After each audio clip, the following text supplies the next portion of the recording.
Huh? What are you doing in my swamp? Hello everybody, this is Overboy, and I'm going to be doing my review for the 2007 movie Bridge to Terabithia.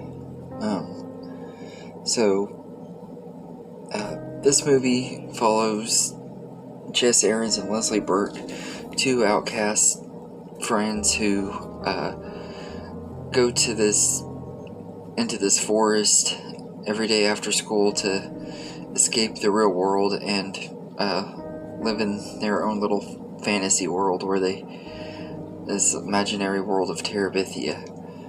And as the movie goes on, a tragedy happens and changes one of the characters' lives forever. I don't want to say too much about the movie if you haven't seen it, because it has a really, really sad ending that it would totally ruin the movie if I told you what happened. If you've seen it, you know. I mean, you know. It's a very sad movie. But this is one of my favorite movies. It's been one of my favorites ever since it first came out. And yesterday was the 15th anniversary. I was planning on reviewing it. I just never got around to it yesterday. So I thought I'd do it today in celebration, because it's hard to believe this movie's already 15 years old. It seems like it was just yesterday this movie was coming out. I remember when it first came out, I saw it in the theaters. I had a free movie pass, and I was actually trying to see something else that day. I think it was maybe Wild Hogs, but the theater I went to, there was no passes available for it, so I went to this one instead, and I just absolutely love this movie. I think it was a really, really great story, and I had wanted to see it anyway. I was planning on seeing it. I just wasn't planning on seeing it in the theater at the time, and as soon as I was done watching it, it instantly just became one of my favorite movies of that came out that year. One of my favorite movies in general. It's just a very, very good movie. It has some really great casts in here too. Josh Hutcherson and Anna Sophia Robb as Jess and Leslie are just perfect casting. They're very great in this movie. I don't know for sure which one I'd even say did a better job, because they were both great in here. And personally, I feel like they both would have been worthy of Oscars, especially Josh Hutcherson. He's a very underrated actor anyway, and he was really good in this movie. He gave an Oscar-worthy performance, but Anna Sophia Robb was really great as Leslie too, so they were both just great in here. And then you got the supporting cast with Robert Patrick as Jesse's dad. He's really good in the role. He does a really good job. And Bailey Madison is his little sister Maybelle. She's really great in here. She's really young in this movie too. She's only like probably 6 or 7 years old, and she's adorable in here. She's really cute and just very lovable, and I've always liked Bailey Madison and stuff, and this movie is one that really introduced me to her and everything I've seen her in. I've always liked. She just has a really likable charm, and this movie is no exception.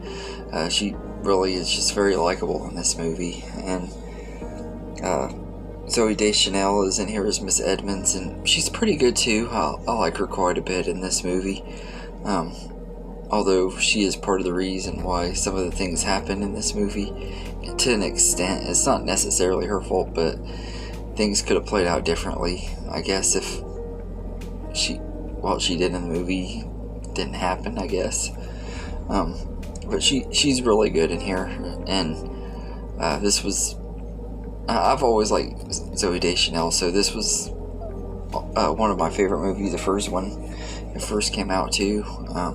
I think she was great in here though, and all of the rest of the cast in here are really good too. It has a really good cast. Everybody fits their roles perfectly. Most of them are people I don't really recognize from other stuff, but they're all really good in here. And this movie is based on a book, which the book is really good too, and the movie follows that book really well. don't really think there's a whole lot of difference, except for the movie was set in 2007 instead of the 1970s. That's really, I think, the only big difference they made. And maybe like some of the clothes that the characters wore in the book is different than in the movie. They had to modernize it a little bit for it being set in modern times, but that's really it. There's not really a big difference between the book and the movie from what I remember. I might have to reread the book sometime because I don't remember it very well. And there is another version of this. I think it was a TV movie that came out in the 80s. I've seen that one once. I don't remember it very well, except that it was in pretty poor quality. Or at least the DVD I had was. I don't know if the movie itself was or if it's just the DVD. But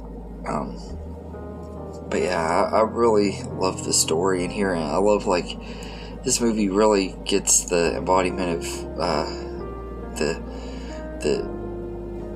what it was like to be a kid and stuff at their age and everything. They did such a great job, and I was about the same age as these characters when this movie came out.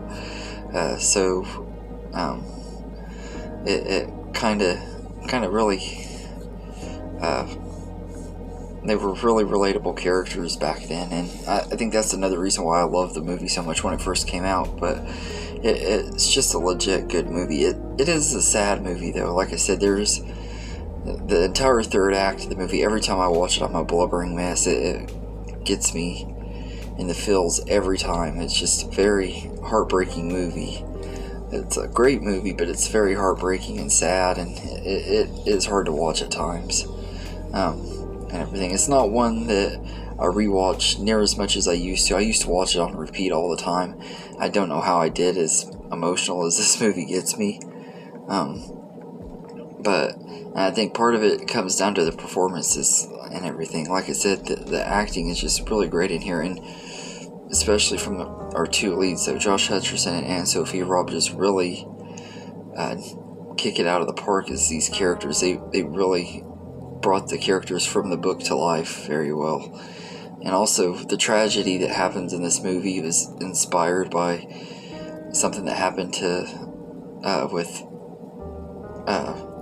the author's son, one of his friends and stuff. So it was inspired by that. She kind of wrote the book to help him try to cope with what happened and stuff, to understand it a little bit. And I think that's really cool too. And her and her son helped write the screenplay, and she helped produce the movie, so they were involved in it. I think that's why it turned out to be such a good adaptation. And not to mention Walden Media helped make it, and they were very good at doing movies based on classic children's stories and stuff. They did the Narnia movies and a bunch of other really good ones, so and they did a really great job with this one too. I will say that the marketing was misleading. They really advertised it to be this big epic fantasy movie like Narnia and stuff. They were really trying to push that to get people to see it and everything, and I think that kind of hurt the movie's box office, because unless you were familiar with the story, you wouldn't have really known what you were getting into going in. And I sure did, and I absolutely loved it. I thought it was a really, really great movie. And it really is. It still holds up really well and everything. So I'd say I'd give Bridge to Terabithia a 10 out of 10. I absolutely love this movie, and there's just not really anything about it that I dislike. I think it holds up very well. The CGI even holds up really well, which is really rare for an early 2000s movie to have CGI that holds up as good as it does. But yeah, so anyway, let me know in the comments what you think of Bridge to Terabithia, and I hope you enjoyed this video, and have a good day, everybody.